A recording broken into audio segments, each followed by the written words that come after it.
नमस्कार विद्यार्थी मित्रांनो, आपण आज वर्ग 10वीचा इतिहास हा विषय बघणार आहोत। त्यातील आपले तिसरे प्रकरण आहे उपयोजित इतिहास।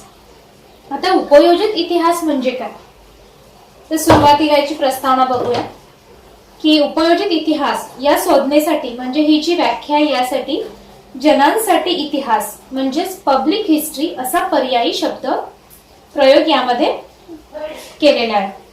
भूतकाळातील घटनांसंबंधीचे जे ज्ञान इतिहासाद्वारे आपल्याला प्राप्त होत असते त्याचा उपयोग आपण वर्तमानात आणि भविष्यकाळात सर्व लोकांना कसा होईल याचा विचार यामध्ये केला जातो। म्हणजेच इतिहासाचा संबंध हा वर्तमानातील जीवनसरणीशी जोडणारे क्षेत्र म्हणजे जनांसाठीचा इतिहास असं यामध्ये म्हटलेलं आहे। तर यामध्ये काही गैरसमज आपल्याला दिसून आलेले आहे। जसं इतिहास हा विषय फक्त इतिहासकारांसाठीच आणि अभ्यासकांसाठीच असतो, परंतु तसं नसते, तो सगळ्यांसाठीच असतो आणि दैनंदिन जीवनात इतिहासाचा उपयोग नसतो, परंतु दैनंदिन जीवनात देखील इतिहासाचा उपयोग असतो। आर्थिक उत्पादक क्षेत्राशी इतिहासाचा संबंध नसतो। इतिहास म्हणजे फक्त राजे व राजकारण युद्धे यांची माहिती असते असं यामध्ये आपल्याला सांगितलेलं आहे। म्हणजेच उपयोजित इतिहासाच्या क्षेत्रात केवळ इतिहासातील ज्ञानाचे महत्व बघू। उपयोजित इतिहासाच्या अभ्यासाचे किंवा ज्ञानाचे महत्व की जे वर्तमानातील सामाजिक आव्हानांवरती उपाययोजना करता येते, सामाजिक उपयुक्ततेचे निर्णय घेणे शक्य होते आणि भूतकालीन अनुभवातून भविष्याची जी वाटचाल करता येऊ शकते ते उपयोजित इतिहासाद्वारे। आता उपयोजित इतिहासाच्या क्षेत्रात सामान्यांचा सहभाग कसा काय असतो, तर जसं संग्रहालय असतात, प्राचीन स्थळे यांना पर्यटक भेटी देतात, पर्यटनामुळे लोकांत इतिहासाची आवड निर्माण होत असते। प्राचीन स्थानिक स्थळांच्या जतनाच्या आणि संवर्धनाच्या प्रकल्पात लोक सहभागी होत असतात असं आपल्याला यामध्ये उपयोजित इतिहासामध्ये दिसून येते। तर याबाबत आता संशोधन कसे केलेले आहे हे बघूया उपयोजित इतिहासामध्ये। तर जनांसाठीचा इतिहास असं यामध्ये म्हटलेलं आहे की इतिहासाविषयी लोकांच्या मनात काही गैरसमज आपण बघितलेले आहे की इतिहास फक्त इतिहासकारांसाठीच किंवा इतिहासाचा अभ्यास करणाऱ्यांसाठीच आवश्यक असते, आर्थिक दृष्ट्या तो उत्पादक क्षेत्राशी जोडला जाऊ शकत नाही। अशा गैरसमजांवरती मात करण्यासाठी इतिहासाची नाळ लोकांच्या वर्तनातील जीवनसरणीशी जोडणारे क्षेत्र म्हणजे जनांसाठीचा इतिहास असं यामध्ये म्हटलेलं आहे। आता उपयोजित इतिहास आणि संशोधन पद्धती हे बघूया। आपला दुसरा पॉइंट आहे विविध विषयांमधील संशोधन आणि उपयोजित इतिहास। तर इतिहासामध्ये भूतकाळात घडून गेलेल्या घटनांशी संबंधित असतो। वर्तमानात दिसणाऱ्या मानवी जीवनाची घडण भूतकालीन घटनांवरती आधारलेली असते। या घटना म्हणजे राजकारण, सामाजिक, धार्मिक, तत्वज्ञान इत्यादी विविध क्षेत्रांमध्ये घडलेल्या असतात आणि तंत्रज्ञान आणि विज्ञान यासारख्या क्षेत्रांमध्ये या घटना घडलेल्या असतात। या सर्व क्षेत्रातील ज्ञानसंचयावरती त्या क्षेत्रांची पुढील वाटचाल अवलंबून असते। प्रत्येक क्षेत्रातील ज्ञानसंचयांचा स्वतंत्र इतिहास असतो असं या उपयोजित इतिहास आणि विविध विषयांमध्ये संशोधनामध्ये म्हटलेले आहे। त्याचे आपण पॉइंट बघूया, थोडक्यात त्याची उपयुक्तता बघूया की काय काय आहे। तर तत्वज्ञान, विज्ञान, तंत्रज्ञान, उद्योगधंदे आणि व्यापार, व्यवस्थापन, कला आणि ज्ञानशाखा हे संशोधन पद्धतीचे उपयुक्त घटक आहेत। तर यामधलं आपण तत्वज्ञान बघूया की विविध विचारसरणींचा उगम, वैचारिक परंपरा, त्यांची वाटचाल समजून घेण्यासाठी तत्वज्ञानाचा इतिहास आपल्या अभ्यासावा लागतो।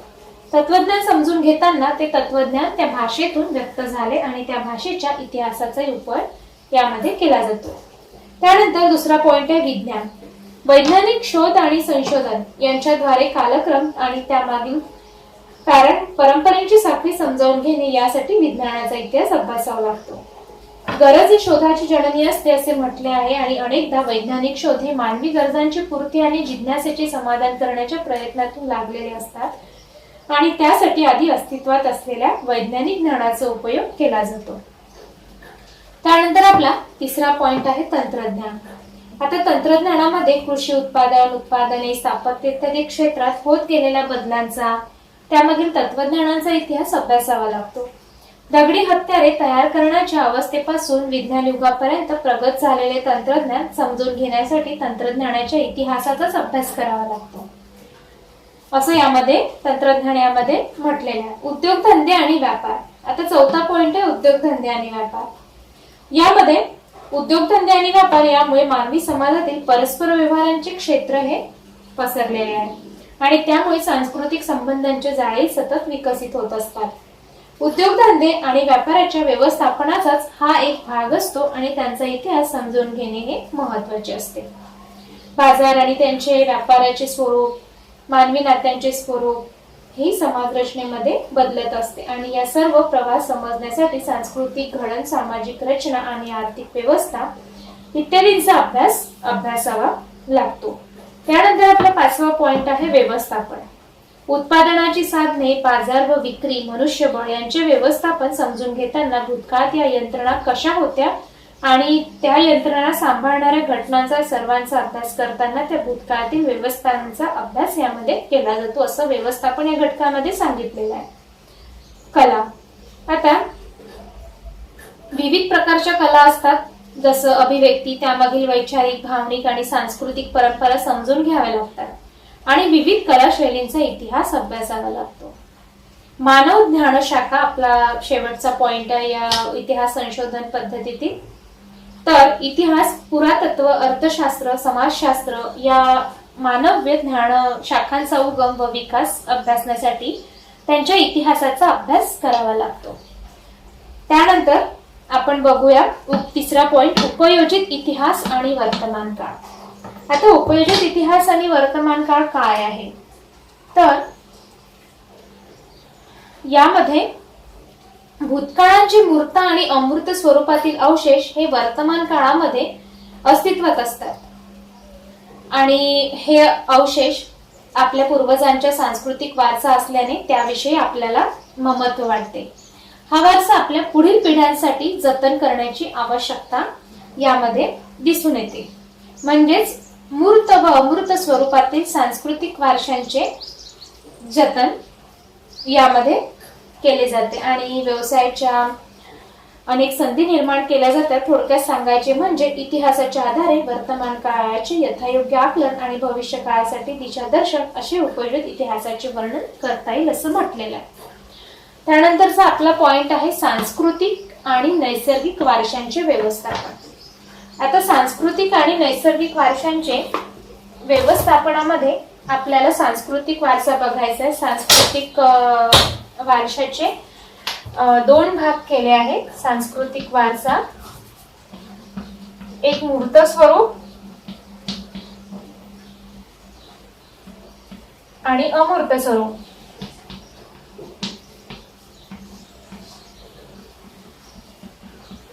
मूर्त आणि अमूर्त. आता मूर्त स्वरूप कशाला म्हणायचं, या सांस्कृतिक वारशाचे मूर्त आणि अमूर्त स्वरूप केलेले आहे. तर मूर्त सांस्कृतिक वारसा या प्रकारात प्राचीन स्थळे, वस्तू, हस्तलिखिते, शिल्पे, चित्रे इत्यादींचा समावेश केलेला आहे आणि अमूर्त सांस्कृतिक वारशामध्ये या प्रकारात पुढील गोष्टींचा समावेश होतो.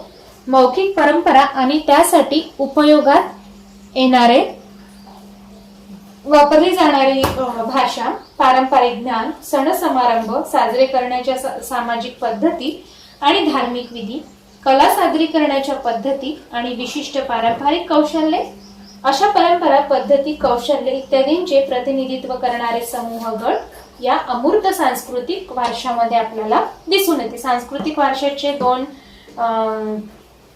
प्रकारचा असतो, एक मूर्त सांस्कृतिक वारसा आणि अमूर्त सांस्कृतिक वारसा. त्यानंतर आपण नैसर्गिक वारसा बघूया की निसर्गातील जैवविविधता विचार नैसर्गिक वारशांच्या संकल्पनेत केलेला आहे.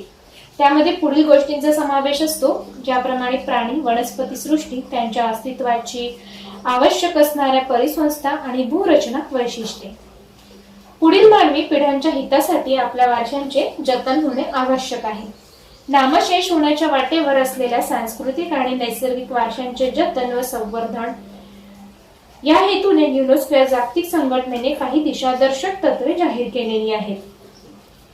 त्या दिशादर्शक तत्वांच्या आधाराने जागतिक वारशांच्या पदास पात्र ठरणारी स्थळे, परंपरा यांची यादी आपल्याला केलेली दिसते. पेज नंबर 18 वरती यांची यादी आपल्याला दाखविलेली आहे. पुस्तकांचं पेज नंबर 18 की कशा प्रकारे नैसर्गिक वारशांचं जतन यामध्ये केले जातं. त्यानंतर जागतिक वारसांची यादीमध्ये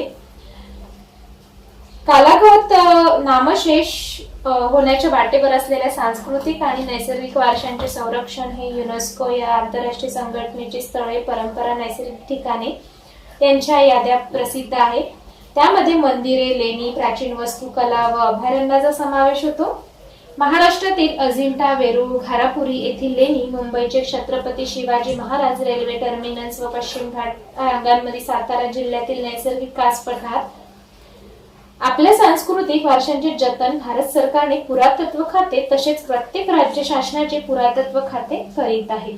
Indian national trust for art and cultural heritage ही स्वयंसेवी संस्था 1984 पासून काम करते आणि या विषयातील तज्ञ व्यक्तींचा यात सहभाग असतो आणि समाजसेवी कार्यकर्ते आणि जनतेचाही हातभार यामध्ये लागत असतो असं आपल्याला दिसून येते. त्यानंतर संबंधित व्यावसायिक क्षेत्रे यामध्ये काही धोरण ठरवण्यासाठी इतिहासाचे ज्ञान पूरक असणे आवश्यक आहे. संग्रहालय आणि अभिलेखागार, ऐतिहासिक स्थळांचे जतन आणि संवर्धन, पर्यटन आणि आतिथ्य, मनोरंजक आणि संपर्क माध्यमे असे यामध्ये संबंधित व्यावसायिक क्षेत्रांमध्ये सांगितलेलं आहे. आता उपयोजित इतिहासाच्या क्षेत्रातील प्रकल्पांमुळे उपलब्ध झालेल्या व्यवसायाच्या संधी कोणत्या आहेत तर संचालक, सचिव, व्यवस्थापक इत्यादी अधिकारपत्रे, इतिहासकार, पुरातत्व, समाजशास्त्रज्ञ, कायदेतत्व इत्यादी, अभियंता, स्थापत्य विशारद, छायाचित्रण तज्ञ इत्यादी तंत्रज्ञ, वास्तूंचे जतन करणारे कर्मचारी या सर्वांशी संबंधित उद्योग यामध्ये आपल्याला दिसून येते.